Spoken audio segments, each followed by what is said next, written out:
En 1969, dans la grande ville de Montréal, une équipe fut son arrivée.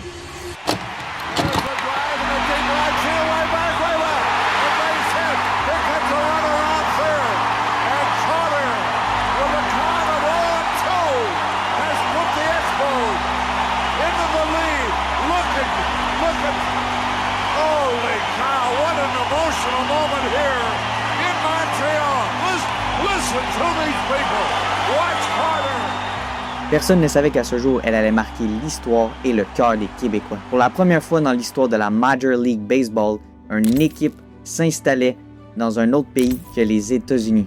C'est l'histoire des Expos de Montréal.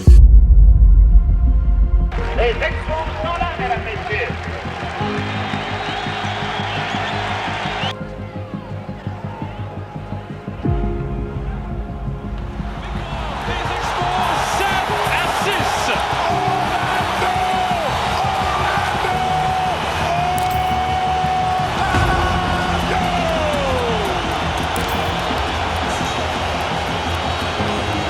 I was really a proud Canadian at that time.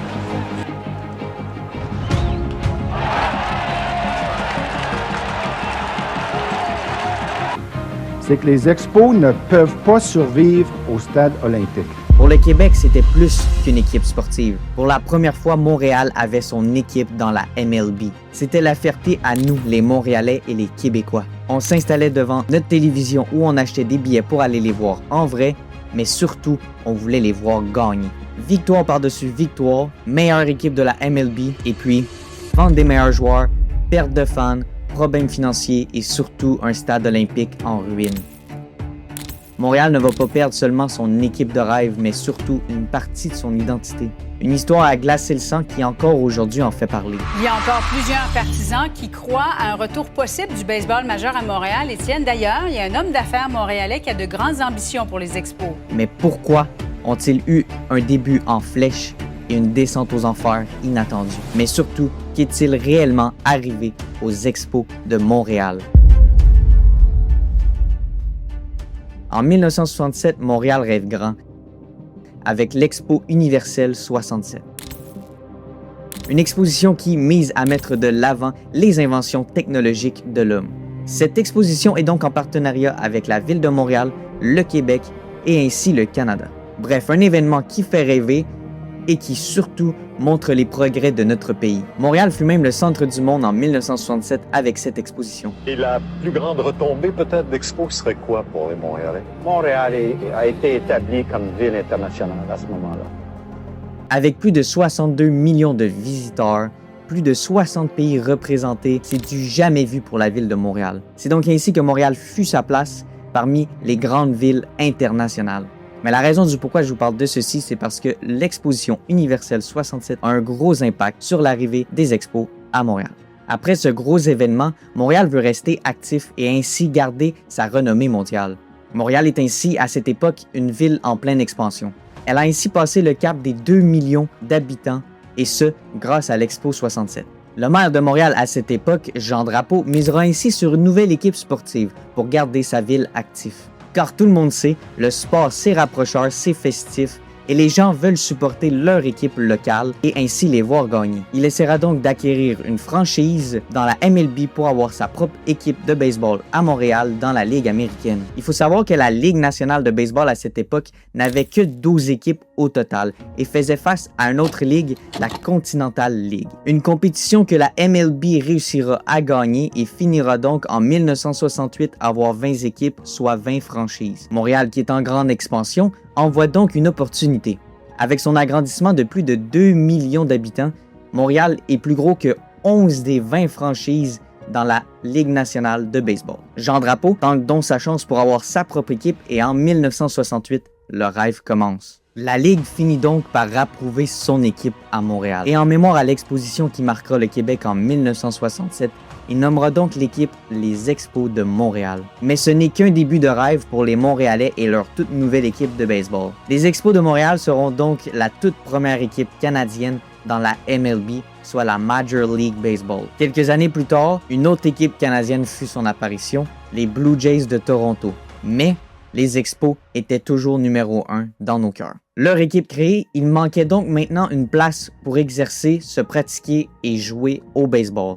Il leur manquait donc ainsi un terrain pouvant accueillir des milliers de spectateurs. La ville à cette époque n'a encore aucun gros terrain de cette envergure pour pouvoir accueillir son équipe, les Expos. Le maire Drapeau a donc l'idée d'aménager l'autostade où est-ce que jouent les Alouettes de Montréal afin d'y mettre un stade de baseball pour y accueillir notre équipe. Cependant, le stade a insuffisamment de place. Les Expos commenceront donc à jouer leur tout premier match sur le stade Jerry qui aujourd'hui est un stade de tennis.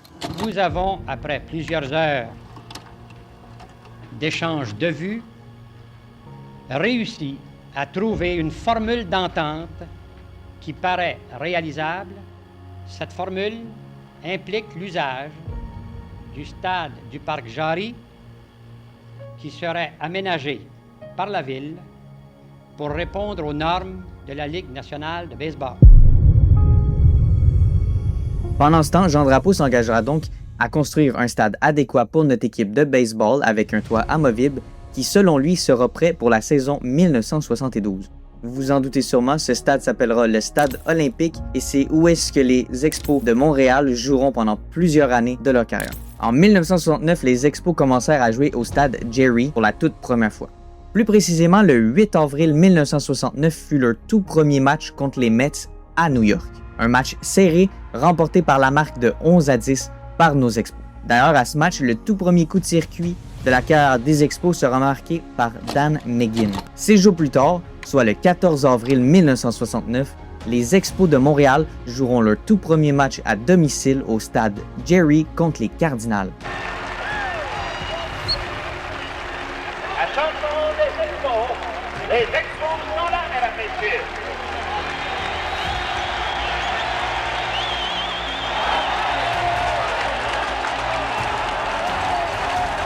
Un deuxième match très serré, mais une deuxième victoire pour nos Expos dans la série 1969, et ce, avec un score de 8-7 devant plus de 29 000 spectateurs. Ce match fait un énorme succès pour l'équipe, mais aussi pour Mac Jones qui en sortira avec un coup de circuit, un triple, 3 points et 2 attrapés spectaculaires. 29 000 spectateurs pour un premier match à domicile, c'est énorme. Surtout pour un stade qui à la base pouvait contenir que 3 000 spectateurs. Cependant, même après leur début marquant et leurs nombreuses victoires dès leur arrivée dans la Ligue nationale de baseball, l'équipe entamera une série de défaites de 20 matchs consécutifs. Ils ne gagnaient pas beaucoup, mais c'est normal, et ça n'avait pas d'importance. Une nouvelle équipe, des nouveaux joueurs venus de partout, laissés à l'abandon par leur équipe, mais tous dans le même but, réunis ensemble pour créer quelque chose de nouveau. Et à Montréal, la défaite n'avait encore aucune importance pour eux. Les Partisans avaient enfin leur équipe, une équipe à eux auquel ils pouvaient s'identifier. Oui, le hockey reste le sport numéro 1 au Canada, mais le baseball amenait quelque chose de nouveau pour les amateurs de sport. En bref, ils perdaient sur le terrain, mais gagnaient dans le cœur de leurs fans. Et pour la première fois, Montréal en faisait enfin partie. Les Expos de Montréal finiront donc leur première saison avec 52 victoires et 110 défaites. Sur papier, une catastrophe si on se fie aux standards d'aujourd'hui. Mais à Montréal, c'était quelque chose de différent. Pour Montréal et ses partisans, ce n'était pas nécessairement la fin, mais simplement le début de quelque chose de grand. Si on continue avec les victoires, en 1970, pour leur deuxième saison à vie dans le baseball, le gérant va réussir à les mener à la fin de la saison avec un score de 70 victoires. Une montée exceptionnelle face à la dernière saison des Expos. Une saison réussie et ce par un Québécois, Claude Raymond, qui assurera de protéger 23 victoires pour les Expos. Les années passèrent et les Expos se faisaient de plus en plus entendre. En 1973, ils participeront donc à leur toute première course vers les championnats. Malheureusement, il en leur fallut peu pour accéder au classement. Il leur manquait donc seulement 3 victoires pour accéder aux séries des championnats. Mais les Expos ne s'arrêtent pas là. La victoire est de plus en plus proche et ça ne fait que commencer. Et le cœur des Montréalais est tout autant fier de ceci. En 1976, l'équipe changea de gérant. Celui-ci les fera donc tomber à 107 défaites à la fin de la saison. Une très mauvaise saison pour ceux-ci qui heureusement passera inaperçu grâce aux Jeux olympiques d'été de 1976. Le club finira donc sa saison avec seulement 604 000 spectateurs qui engendreront les portes du stade. Une chute brutale si on compare cette saison-ci à la saison de 1969 où ils ont atteint plus de 1,2 million de spectateurs. Défaite par-dessus défaite, les gens perdront espoir envers cette équipe mal gérée. Ça va pas être la première fois qu'on va pouvoir observer une brutale chute des spectateurs, puisque depuis 1972, les chiffres ne font que baisser. À cette date-ci, on aurait même pu croire à la fin des Expos. Mais ce n'était que le début de leur remontée. En 1977, les Expos pourront enfin quitter les bancs du stade Jerry pour aller s'installer dans leur nouveau stade, le stade olympique. Le 15 avril 1977, les portes des gradins ouvrent enfin. Les Expos pourront donc jouer leur tout premier match à domicile dans leur tout nouveau stade. C'est donc un vendredi après-midi, le 15 avril 1977, que les Expos faisaient leur entrée au stade olympique devant 57 592 spectateurs. Plus de 57 000 spectateurs franchiront ces portes afin de venir voir leur équipe gagner. Un très bon nombre de spectateurs comparé à l'ancien stade qui lui pouvait que contenir 30 000 spectateurs au total. Cependant, ils s'inclineront face aux Phillies de Philadelphie pour leur premier match à domicile. Et ce, avec un score de 7-2. Eli Valentine marquera donc l'histoire du stade olympique avec son tout premier coup de circuit. Cette défaite ne sera pas un problème puisque l'équipe par la suite continuera à briller. À la fin de cette saison, ils finiront donc avec 20 victoires de plus que la saison précédente. Ils commencent donc ainsi à se relever en force. Mais quelque chose cloche énormément. Trop de gérants font leur va-et-vient dans cette franchise. Malgré leur grand potentiel dans cette saison, la 10e saison des Expos de Montréal fut très difficile. Ils n'auront donc réussi à gagner qu'une victoire de plus que les 20 de l'année précédente.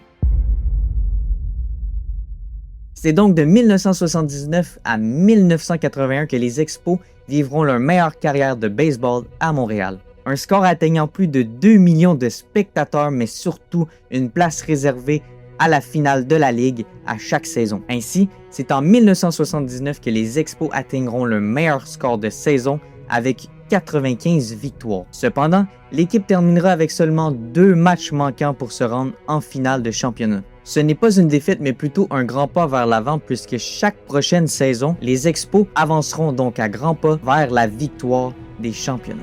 Mais soudainement, en 1981, le baseball s'arrête. Ce n'est pas à cause d'une catastrophe, mais simplement à cause de l'argent. Les propriétaires et les joueurs s'affronteront. C'est 50 jours qui s'écouleront sans baseball. Cette fameuse grève ruinera donc la meilleure saison des Expos et donc débutera la chute en enfer des Expos. Malgré cette grève et cette séparation de saison, les Expos remporteront haut la main le championnat de demi-saison contre les Mets. Cette conquête leur permettra donc ainsi de s'affronter contre les champions de première mi-saison, les Phillies de Philadelphie. 5 matchs au total seront joués.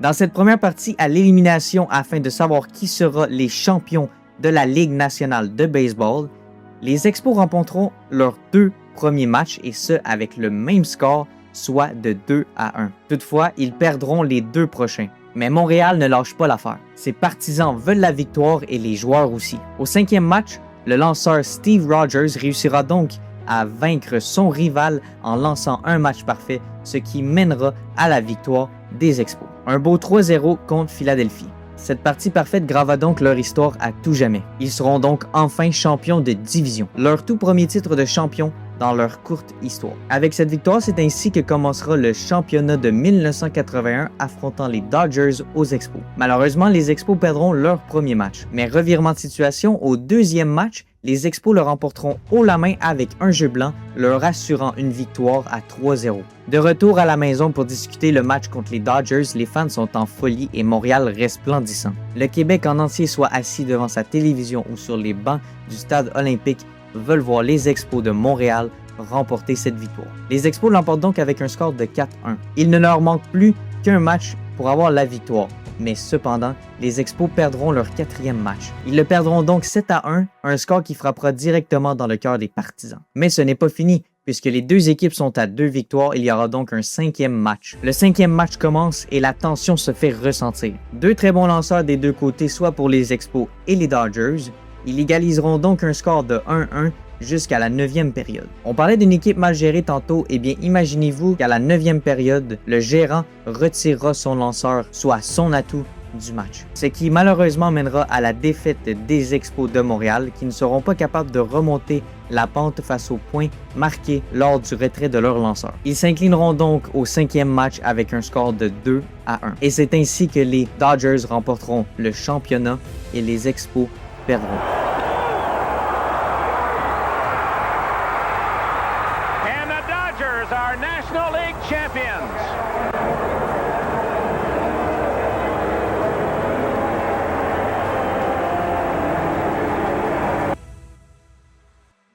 On était à seulement un point de la victoire pour avoir le trophée des championnats, mais malheureusement, le rêve s'écroula. Montréal vivra donc son premier deuil avec les Expos. De 1982 à 1986, l'équipe fera de tout son possible pour réussir à ravoir le titre de champion qu'ils ont raté dans les séries de 1981. Cependant, dû à plusieurs joueurs blessés durant les saisons, et ainsi plusieurs échanges de joueurs potentiels, ils n'y arriveront pas. Il faut savoir quelque chose, c'est que même si l'équipe ne réussira pas à rejoindre les championnats, encore une fois comme en 1981, eh bien l'équipe a joué ses meilleures saisons compétitives, jusqu'à 1987. La saison qui fait différence aux 5 dernières années. Les Expos durant cette saison de 1987 auront réussi à accumuler au total 91 victoires, les séparant ainsi à 4 victoires des numéros 1 au classement, les Cardinals de Saint-Louis. C'est une remontée spectaculaire qui donne de l'espoir non seulement aux joueurs mais aussi aux partisans. C'est ainsi qu'en 1988, les Expos célébreront leurs 20 ans de jeu et ainsi donneront espoir pour les prochaines saisons. Cependant, durant cette saison, les Expos ne réussiront pas à répéter les exploits qu'ils ont faits en 1987 et ainsi n'auront aucune place au classement. En 1989, un nouveau départ, du moins c'est ce qu'on croit. L'équipe décide d'acquérir des nouveaux joueurs. Malheureusement, ils s'y prennent de la mauvaise manière encore une fois. Pour avoir un joueur d'étoile du baseball, ils échangeront les 3 meilleurs joueurs qu'ils ont en main pour celui-ci. Cette grosse acquisition sera gratifiante pour eux puisqu'ils prendront la tête du classement et ce, du 26 juin au 6 août. Cependant, des mauvaises parties à New York et à Chicago les descendront du classement. Ayant perdu ses meilleurs joueurs et aussi perdu la tête du classement, l'équipe ne se relèvera pas et finira encore perdant. Ils finiront donc la saison à la 4e position, ce qui est pas mauvais, mais ce qui attriste le cœur des partisans. Mais ce qu'on savait pas derrière tout ça, c'est que les années difficiles du club de baseball de Montréal ne faisait que commencer. C'est à ce moment exact que le côté de financement et de gérance prit une tournure catastrophique. Déjà, il faut savoir que c'est une équipe canadienne dans une entreprise américaine. C'est donc quelque chose de horrible pour l'équipe, puisqu'à chaque transaction qu'ils doivent faire, ils doivent changer de mesure, soit du dollar canadien au dollar américain. Ils ne seront donc presque jamais au positif. Et le dollar canadien à cette époque ne valait presque rien. Coup dur pour l'équipe. En 1990, le propriétaire Charles Bronfman affirme qu'il voudrait vendre le club de baseball. Ne trouvant aucun investisseur prêt à débourser une énorme somme d'argent pour sauver l'équipe, Claude Brochu, le président, s'affilera avec plusieurs autres hommes d'affaires afin de sauver l'équipe et garder les Expos à Montréal. Claude Brochu a plutôt misé sur les gens d'affaires et les gouvernements. Il fait le tour des chambres de commerce et des cercles privés pour chercher des appuis. Les malheurs arriveront par la suite, une descente aux enfers triste qui commence pour une équipe qui avait le cœur des Québécois et des Montréalais. En 1991, rien ne va au stade olympique. La toile du toit se déchire et une poutre soutenant le stade s'effondre. Il n'y est donc plus sécuritaire pour les joueurs d'y jouer et ainsi amener les partisans à les regarder jouer. Le stade olympique, sa localisation, le toit fermé, en fait, toutes ces affaires-là, c'est quasiment impossible qu'on puisse survivre ici. Les joueurs joueront donc les 13 derniers matchs sur la route, loin des partisans et loin de leur domicile. Passons directement en 1994 où un événement atroce détruira les chances de victoire au championnat des Expos. La grève meurtrière. La grève déclenchée pour les joueurs annulera pour la toute première fois depuis 1904 la saison des championnats de baseball. Durant cette saison, les Expos avaient les meilleurs joueurs et le meilleur score au tableau de la division nationale. Avec un score de 74 victoires et 40 défaites, ils ne joueront plus de la saison. Avec cette lancée, cette grève a volé la victoire aux Expos. Mais ça, personne ne le saura puisque la saison est terminée et il n'y aura donc pas de championnat. The Expos leave the field in first place, yet wondering if their best season ever's in jeopardy.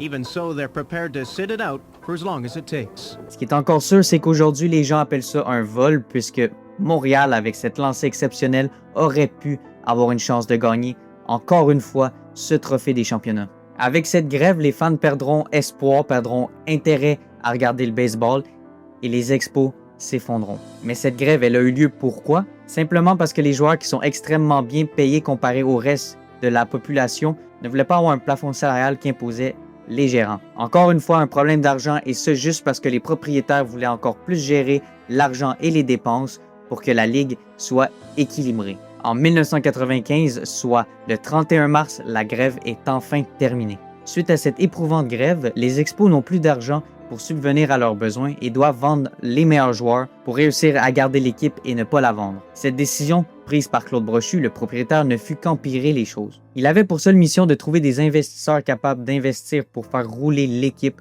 et le club sportif. Le 20 juin 1997, Claude Brochu contacta les médias afin d'y faire une conférence pour parler de l'avenir des Expos. Il expliquera donc qu'il aura comme but ainsi de construire un nouveau stade et une nouvelle maison pour les Expos de Montréal. Donc, quand je dis que la survie des Expos passe par un stade au centre-ville, c'est vrai. En juin 1997, Brochu se donne un an pour amasser 100 millions auprès des gens d'affaires. Le temps est aux vacances, la campagne ne commencera pas avant l'automne. Cet été-là, l'équipe connaît une saison bien ordinaire qui se termine encore une fois avec l'échange de plusieurs joueurs vedettes. On ne compte vraisemblablement pas sur l'appui du grand public. Pour ce faire, il sollicita l'argent des gouvernements et des investisseurs privés pour faire rouler son projet. Malheureusement, comme vous vous en doutez sûrement, le projet ne vit jamais le jour. Faute de budget, aucun investisseur, mais surtout un gouvernement zéro intéressé à investir dans ce projet. C'est ce qui marquera donc la fin pour ceux-ci. Claude Brochu devra donc donner sa démission puisqu'il n'aura pas réussi la seule et simple mission qu'il avait, soit faire revivre les Expos. Le joueur le plus utile, c'était Charles Bronfman. Charles Bronfman avait deux atouts. Passion pour le baseball et l'argent pour financer ce baseball-là. L'arrivée de Claude Brochu et le groupe de propriétaires, il n'y avait ni un ni l'autre. Tout ceci nous amène donc au 29 septembre 2004 où la Ligue nous annonce la vente des Expos. Ils déménageront donc en 2005 pour aller à Washington. Le même jour, soit le 29 septembre, les Expos disputeront leur tout dernier match à domicile au Stade olympique. Et bien là, voilà la fin d'une histoire de 36 ans entre les Expos et leurs partisans. Les dernières années ont sans doute laissé un goût amer à plusieurs, mais quand même, il restera de bons souvenirs. Le baseball majeur à Montréal marque donc sa fin. C'est terminé. Les partisans sont en pleurs, ils crient au vol. C'est la fin d'une histoire qui aurait pu aller encore plus loin qu'elle a été. Ils joueront donc ainsi le 29 septembre 2004 le match des adieux. Un match avec une atmosphère spéciale et surtout une défaite de 9-1. C'est plus de 30 000 spectateurs qui sont venus pleurer le deuil de cette équipe pour leur dernier match. C'est 36 ans de jeu au baseball pour Montréal qui ne termine pas sa course au 3e but, mais à la poubelle. C'est la fin d'un chapitre qui encore aujourd'hui résonne dans le cœur des Québécois. Encore aujourd'hui, plusieurs personnes souhaitent revoir une équipe de baseball au Québec. Le sport, c'est pas seulement regarder des joueurs jouer, c'est rassembleur et ça nous rapproche de qui on est vraiment. Les Expos de Montréal auront donc vécu 36 ans de leur vie. Une montée en flèche et une descente atroce. On en garde encore des souvenirs. Je suis sûr que si vous en parlez à vos parents, vos amis, votre famille, vos professeurs, ils s'en rappellent. Parce que les Expos de Montréal resteront dans le cœur des Québécois à tout jamais.